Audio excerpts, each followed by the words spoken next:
नमस्कार मित्रों, मैं डॉक्टर हिमांशु द्विवेदी आपके बीच लेकर आया हूं ऑडियो लेक्चर। और जैसा कि आपको विदित है कि कोरोना के कारण ये लॉकडाउन की स्थिति चल रही है और इस स्थिति को देखते हुए अध्ययन और अध्यापन बाधित है। इसी क्रम में छात्र छात्राओं के अनुरोध पर, विद्यार्थियों की रिक्वेस्ट पर कुछ महत्वपूर्ण ऑडियो लेक्चर रंगमंच से संबंधित मैं आपके बीच लेकर आया हूं, जो न केवल मेरे विद्यार्थी बल्कि जो रंगमंच से जुड़े हुए जो रंगकर्मी हैं या जो युवा कलाकार जो रंगमंच सीखना चाह रहे हैं, उन सब के लिए ये ऑडियो लेक्चर लाभकारी रहेंगे, ऐसी मैं उम्मीद करता हूं। तो आज का जो विषय है वो है लोक संस्कृति और लोकनाट्य। और इस लेक्चर का जो आधार ग्रंथ है वो मेरी किताब भारतीय लोकनाट्य स्वांग एक अध्ययन बुंदेलखंड की पृष्ठभूमि में इस पर आधारित रहेगा। साथ ही मैंने अन्य जो विद्वान हैं उनकी पुस्तकों को भी इसमें संदर्भ के रूप में लिया है, जिसमें प्रमुख रूप से डॉक्टर परशुराम शुक्ल विरही, जिनकी पुस्तक लोक संस्कृति अवधारणा और तत्व, डॉक्टर श्याम परमार, भारतीय लोक साहित्य, डॉक्टर नर्मदा प्रसाद गुप्त, लोक की अवधारणा एवं लोक सृजन, डॉक्टर ओम प्रकाश भारती, बिहार के पारंपरिक नाट्य, डॉक्टर कृष्ण उपाध्याय, हिंदी साहित्य का वृहद इतिहास, डॉक्टर श्री रामचंद्र शर्मा, लोक साहित्य सिद्धांत और प्रयोग, डॉक्टर बद्री प्रसाद पंचोली, लोक दर्शन, डॉक्टर ओम प्रकाश भारती, बिहार के पारंपरिक नाट्य, और इन्हीं की एक और पुस्तक लोकायन, ये भी बहुत महत्वपूर्ण इसमें संदर्भ लिया है। इसके साथ वीरेंद्र शर्मा जी की पुस्तक बुंदेलखंड की लोक संस्कृति एक अवलोकन। इसके अलावा अन्य महत्वपूर्ण जो पुस्तकें हैं उनका इसमें संदर्भ लिया गया है। तो लीजिए, आपके बीच मैं प्रस्तुत करता हूं अपना विषय लोक संस्कृति और लोकनाट्य। लोक शब्द आज बुद्धिजीवियों के बीच एक विवाद का विषय बन गया है। लोक के अर्थ को लेकर विद्वानों के मतों में गहरी खाई निर्मित हो चुकी है। बहुत सारे मतांतर, वाद विवाद और विभिन्न प्रकार की अवधारणाएं लोक को लेकर हैं। मेरी भी अवधारणा है कि जब तक लोक शब्द का मानक अर्थ स्पष्ट नहीं होता, तब तक लोक नाट्य और लोक संस्कृति को परिभाषित करना अत्यंत कठिन है। अतः विभिन्न विद्वानों के विचारों का अध्ययन कर लोक के अर्थ को स्पष्ट करना अत्यंत आवश्यक है। जब से सृष्टि का निर्माण हुआ होगा, तभी से लोक शब्द की व्युत्पत्ति मान सकते हैं। वेद पुराणों में भी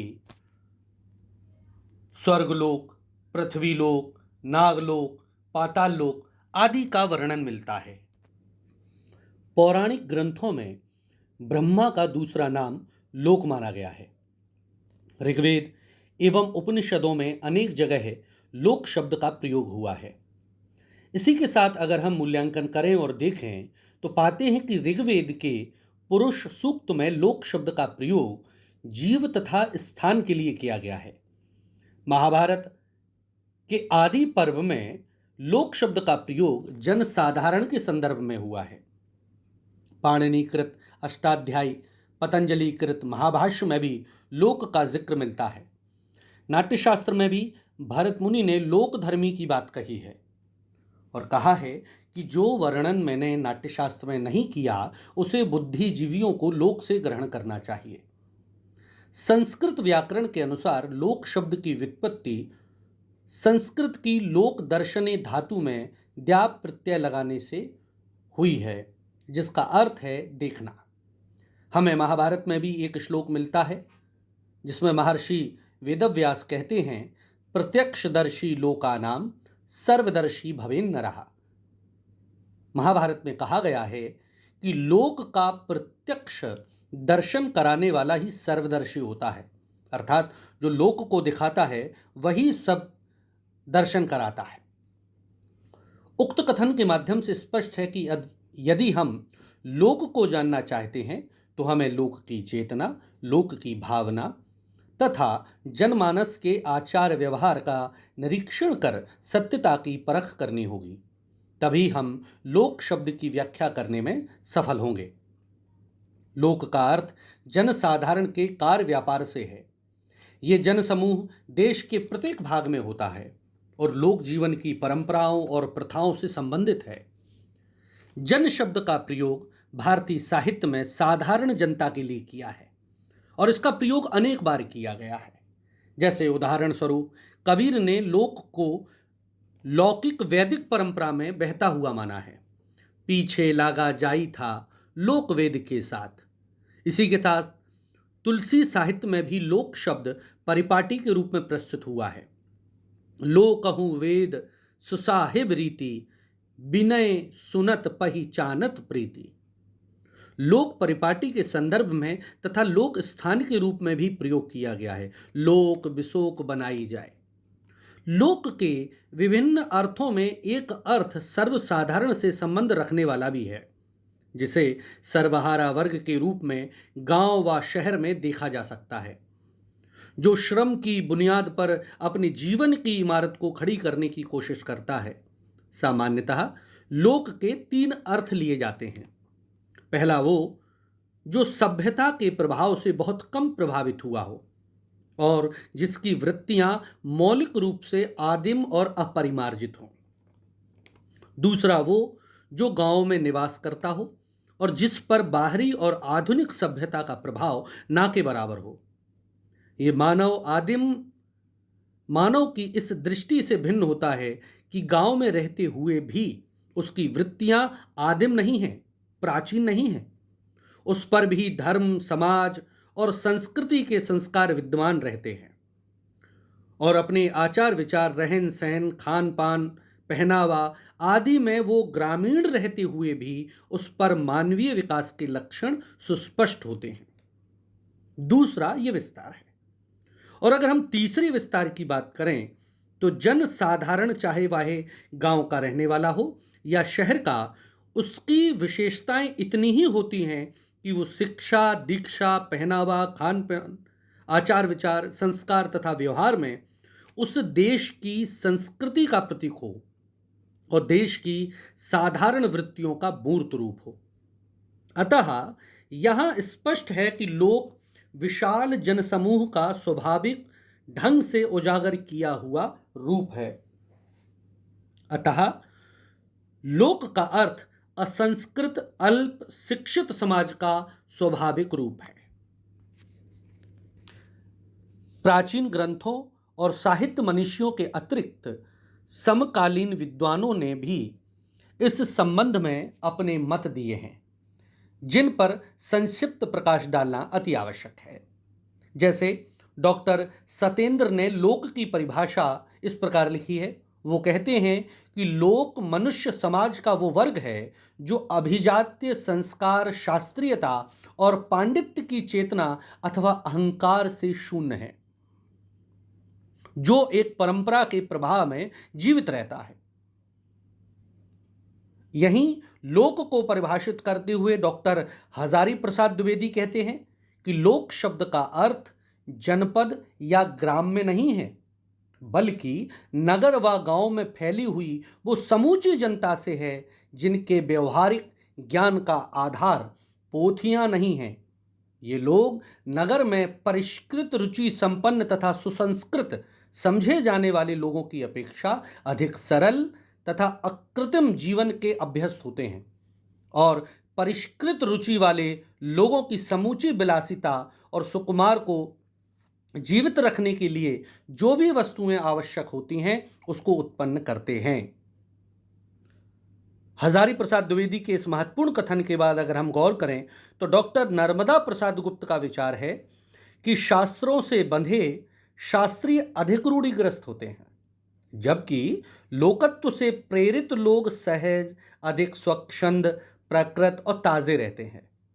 नर्मदा प्रसाद गुप्त ने अपने लेख लोक की अवधारणा और लोक सृजन में लोक का वर्णन करते हुए लिखते हैं कि लोक से तात्पर्य उस जनमानस या लोक प्रवृत्ति से है जो सहज और प्राकृत मानसिक वृत्तियों की पूंजीभूत इकाई का रूप होता है।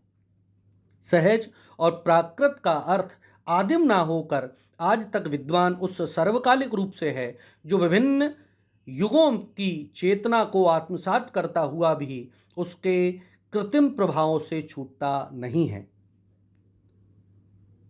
इतनी महत्वपूर्ण विशेषताएं भारतीय विद्वानों ने कही हैं। अर्थात इन सभी का मूल्यांकन करते करते, अध्ययन करते हुए हमें ये मालूम चल रहा है कि लोक की भारतीय अवधारणा में बिल्कुल अलग परंपरा है, जबकि अंग्रेजी में जो इसका अनुवाद है फोक, उसकी अलग परंपरा है। तो अभी तक हमने ये समझा कि भारत में लोक शब्द का क्या अर्थ है, और अगर मोटे मोटे रूप में मैं आपसे कहूँ तो ये कह सकता हूँ कि भारतीय, चाहे वो उसका जिक्र लोक का वेद में हो, पुराणों में हो, महाभारत में हो, या जो अन्य हमारे ग्रंथ हैं उनमें लोक शब्द का जो अर्थ आया है वो स्पेस आया है, स्थान आया है, जाति, संप्रदाय, समुदाय आया है, कम्युनिटी आया है। मतलब जो लोक शब्द है वो जनता, लोक, लोगों को रिप्रेजेंट कर रहा है, और उसी के साथ वो स्पेस या एक स्थान को भी रिप्रेजेंट कर रहा है।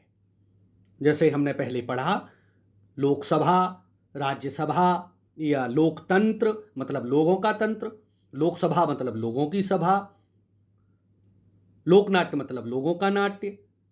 इसी के साथ अगर हम पढ़ें तो नागलोक, देवलोक, पाताल लोक मतलब नागों के रहने का स्थान। तो एक तो स्थान और दूसरा नागों की कम्युनिटी, तो दो चीजें यहां पर स्पष्ट होती हैं। अब लोक की इस परंपरा को भारतीय परिदृश्य में पढ़ने के बाद हम ये समझें कि लोक को जब हम अंग्रेजी में फोक कहते हैं तो उसकी क्या परंपरा है। तो लोक अर्थात फोक के विषय में इनसाइक्लोपीडिया ब्रिटेनिका में कहा गया है कि आदिम समाज में उसके सभी सदस्य लोक होते हैं, अर्थात फोक होते हैं।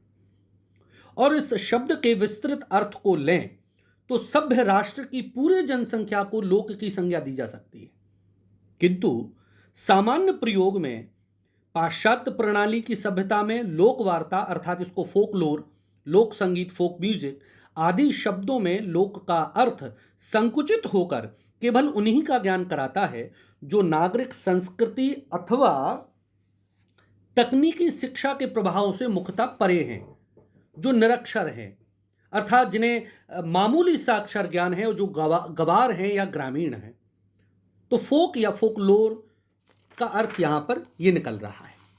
डॉक्टर श्याम परमार के मतानुसार लोक साधारण जन समाज है जिसमें भूभाग पर फैले हुए समस्त प्रकार के मानव सम्मिलित हैं। इसी संदर्भ में लोक को कुछ विस्तार से समझाते हुए डॉक्टर ओम प्रकाश भारती लिखते हैं कि लोक किसी भी राष्ट्र का जन समुदाय है, वो नगर गांव में भी रहता है। यदि उसका ज्ञान या कला बरसों से परंपरागत या स्वानुभूत तथा मौखिक रूप में परंपरा में है तो लोग कही जा सकते हैं। कृष्णदेव उपाध्याय का भी मत है कि जो लोग संस्कृत अथवा परिष्कृत लोगों के प्रभाव से बाहर रहते हुए अपनी पुरातन स्थिति में वर्तमान में हैं, उन्हें लोक की संज्ञा दी जा सकती है। आचार्य रामचंद्र शुक्ल ने चिंतामणि में अनेक स्थानों पर लोक शब्द का प्रयोग सामान्य जनता के लिए किया है। उपयुक्त उद्धरणों और विभिन्न विद्वानों के मतों से एक बात बिल्कुल स्पष्ट है कि लोक से तात्पर्य जन या जन समुदाय से है, जिसमें निवास स्थान, संस्कार, मानवीय व्यवहार, जीवन पद्धतियां तथा ज्ञान आदि की रूपरेखा कही गई है। समाज का वो जन समुदाय जिनके संस्कार सहज रूप में ही लोक हैं, जिस समुदाय का मानवीय व्यवहार लिखित रूप ग्रहण नहीं कर पाया, हमारे लिए वो लोक है।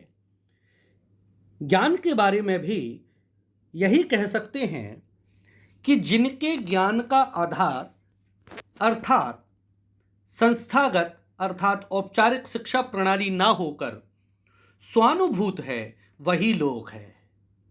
यहां एक दोहा उदाहरण कर जिसमें पंडित से अभिप्राय पढ़े लिखे विद्वान से है। पोथी पढ़ पढ़ जग मुहुआ, पंडित भया न कोय, ढाई आखर प्रेम के, पढ़े सुपंडित होए। लोक की इस अवधारणा से स्पष्ट है कि मानव समाज के विकास में उनकी भूमिका महत्वपूर्ण है। वो जन समुदाय जिसे लोक कहा जाना चाहिए, वो असभ्य और अज्ञानी नहीं है, लेकिन हाँ, उनकी वृत्तियां मौलिक हैं। लोक जीवन की समग्रता को लेकर चलता है और ये समाज का विज्ञानमय कोश कहा जा सकता है। मन, प्राण और वाक की भेदात्मक सृष्टि से लोक ऊपर है। समाज को शरीर मानने पर उसका चेतन मन साहित्यिक परंपराओं में निहित मानना होगा, जबकि उसका अवचेतन मन लोक है। लोक सागर है तो शास्त्र उसकी कतिपय लहरें मात्र हैं। लोक वेदेचा, इस सूत्र में सारा भारतीय जीवन समाया हुआ है। वेद भारतीय समाज की समस्त व्यक्त चेतना का मूलाधार है, तो लोक उसकी अप्रव्यक्त चेतना का नाम है, जिसमें एक ओर तो उसकी चेतना व्यवहार में प्रतिफलित होती रहती है, तो दूसरी ओर व्यक्त चेतना के आधार प्रदान करने वाले संस्कार निरंतर संचित होते रहते हैं। डॉक्टर वासुदेव शरण अग्रवाल ने जहां वेद को उस मधुमय उत्स की संज्ञा दी है जिससे भारतीय आध्यात्म शास्त्र के समस्त स्रोत प्रभावित हुए हैं, वहां उन्होंने ये भी माना है कि लोक का प्रत्यक्ष दर्शन ही समग्र दर्शन की कुंजी है। उपर्युक्त सभी अभिमतों से ये सार निकलता है कि प्रबुद्ध वर्ग से अलग की सत्ता लोक के अंतर्गत उस मानव समूह को समाहित किया जा सकता है जो अभिजात्य, संस्कार, शास्त्रीयता और पांडित्य की चेतना से शून्य हो, आकृति जीवन जीता हो, जिसके व्यवहारिक ज्ञान का आधार पोथियां ना हो, तथा जो परंपरा के प्रवाह में जीता हो। ऐसे व्यक्ति, चाहे वो ग्राम निवासी हो या शहर में रहते हो, लोक में समाहित हैं। पाश्चात्य अवधारणाओं में लोक को फोक से संबोधित किया जाता है। फोक शब्द की उत्पत्ति एंग्लो सैक्सन शब्द से हुई है, जो जर्मन के रूप में प्रचलित है। हिंदी शब्द लोक का पर्यायवाची है, जन या ग्राम्य का नहीं। डॉक्टर ओम प्रकाश भारती अपनी पुस्तक बिहार के पारंपरिक नाट्य में कहते हैं कि फोक शब्द की उत्पत्ति जर्मन जो शब्द है वोक से हुए है, जिसका अर्थ होता है गवारू लोग, जिनको लेकर पश्चिम में ये धारणा थी कि वो जन समूह जो निरक्षर और अशिष्ट है और आधुनिक सभ्यता से दूर गांव में रहता है। ये जन समूह समाज या संस्कृति का सबसे पिछड़ा वर्ग है तथा जिसकी वृत्तियां मौलिक रूप से आदिम और अपरिष्कृत हैं। लेकिन ये धारणा यूरोप में ज़्यादा समय तक नहीं रही। मानवतावादी सिद्धांतों ने बहुविधाओं के विद्वानों के चिंतन में मामूली आदमी को जन्म दिया। फोक या फोकलोर शब्द के प्रचलन का श्रेय विलियम जॉन थॉमस को जाता है। ब्रिटिश संग्रहालय लंदन के संग्रहालय संरक्षक सर हेनरी एलिस ने 1813 में पॉपुलर एंटीक्विटीज के नाम से कुछ सामग्रियों का संकलन किया था। 1846 में विलियम जॉन थॉमस ने एक आलेख में पॉपुलर एंटीक्विटीज के बदले में फोकलोर शब्द का प्रयोग किया, जबकि डॉक्टर वाकर ने फोक शब्द की विवेचना करते हुए लिखा है कि फोक के लिए किसी भी सभ्यता से दूर रहने वाली पूरी जाति का बोध होता है। यदि इसका विस्तृत अर्थ लिया जाए तो सुसंस्कृत राष्ट्र के सभी लोग इस नाम से पुकारे जा सकते हैं। लोक फोक के संदर्भ में डॉक्टर पार्कर भी असंस्कृत लोक माना है। इस प्रकार फोकलोर शब्द का शाब्दिक अर्थ असंस्कृत लोगों के ज्ञान लेने की क्षमता को प्रतिपादित होती है। डॉक्टर भानुदेव शुक्ल लोक वार्ता को गतिशील वस्तु मानते हैं, स्थिर नहीं। वो सार्वकालिक, सर्वदेशीय, सर्वसम्मत हैं। फोकलोर के अंतर्गत लोकगीतों, लोक कथाओं के अंधविश्वासों, गाथाओं तथा लोकोक्तियों को समाविष्ट किया जा सकता है। लेनिन ने लोक वार्ता को जन की आशाओं और आत्मभावों की सामग्री बताया है, जबकि टी शिपले ने फोकलोर के अंतर्गत सभी लोकगीत, लोक कथाएं, अंधविश्वास, स्थानीय गाथाओं, लोकोक्तियों, पहेलियों को समाविष्ट किया है। लोक साहित्य की गरिमा को प्रतिष्ठित करते हुए रॉल्फ विलियम ने लिखा है कि लोक साहित्य ना तो पुराना होता है और ना ही वो नया। वो तो उस वन्य वृक्ष के समान है जिसकी जड़ें अतीत की गहराइयों में घुसी होती हैं, लेकिन जिसमें नित नई शाखाएं, नई पत्तियां, नए फल निकलते रहते हैं। लोक से अभिप्राय अशिष्ट, निरक्षर या आदिम और अपरिष्कृत जनसमूह है, जबकि भारतीय चिंतन परिपाटी में शास्त्र वो है जिसका व्याकरण तय हो, जिसमें लिखित और सुनियोजित ज्ञान हो। लोक अनुभव जनित मौखिक ज्ञान है जो वर्षों से परंपराशील और परिवर्तनशील है।